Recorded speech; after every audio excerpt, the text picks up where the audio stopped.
Some days I like to come to the studio, and in sticking with the theme of working over old paintings and just experimenting, I can do some pieces that are very, very colorful, and to push that back, I like to sometimes pull something a tiny bit realistic out of some of my pieces.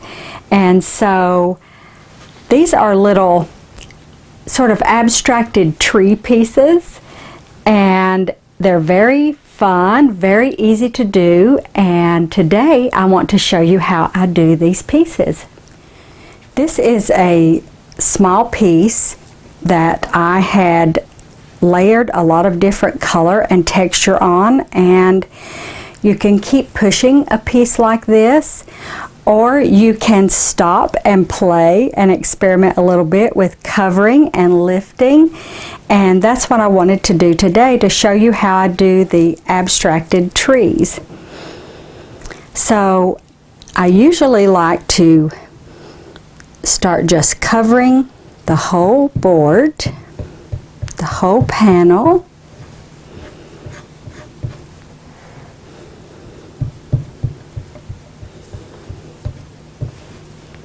And you can do this with any color. It's just fun to play and experiment, to sort of see what you end up with.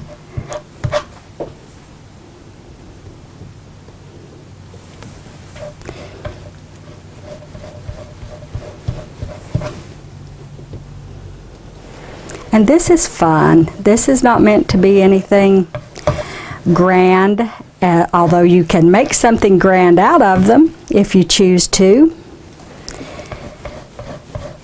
It's just a fun little exercise. I do this in some of my workshops.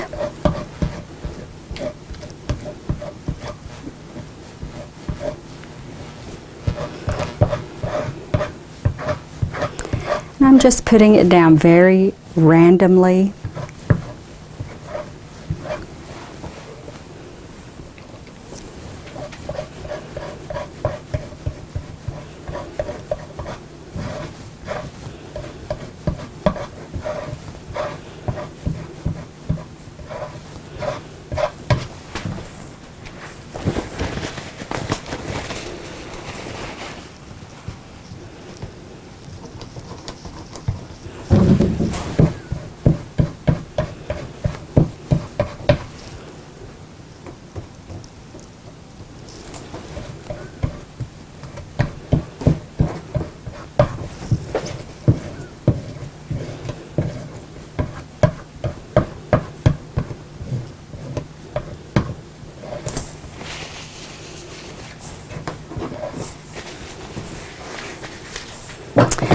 And then there are a couple of different ways that you can do this.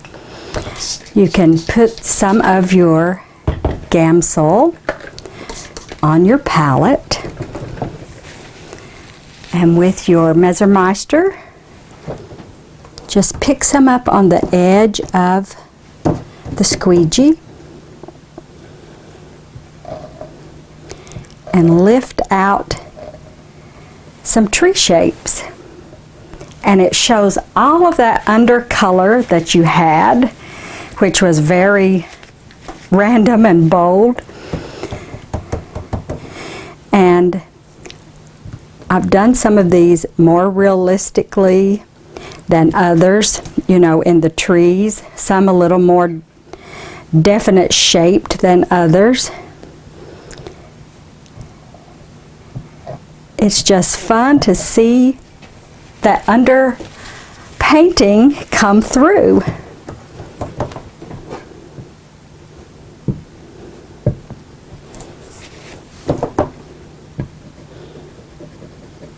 You can scrape.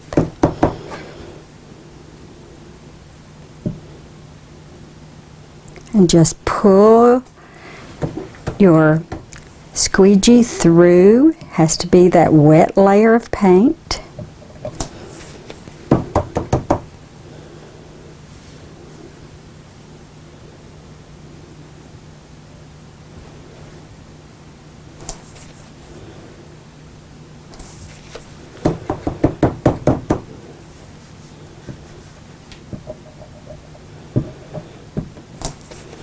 It's just a fun little exercise that you might want to play with in your studio.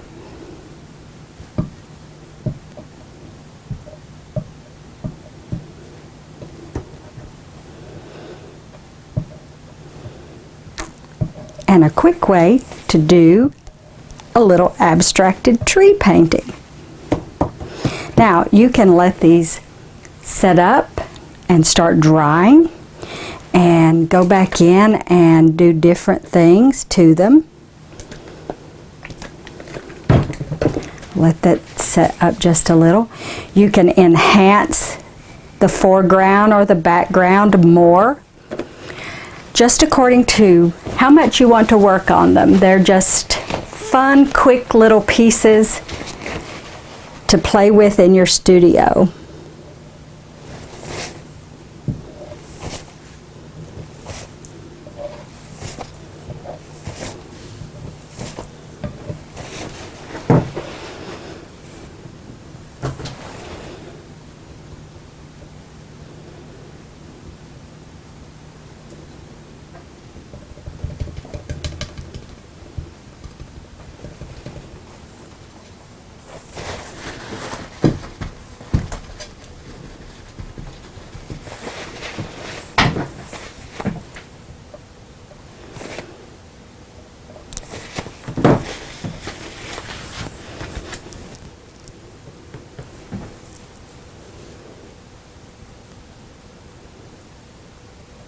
And I hope you'll try it and let me know in the comments below if you enjoyed this little exercise. We always have to remember to play in the studio. Fast and simple and fun. Thanks everyone for joining me.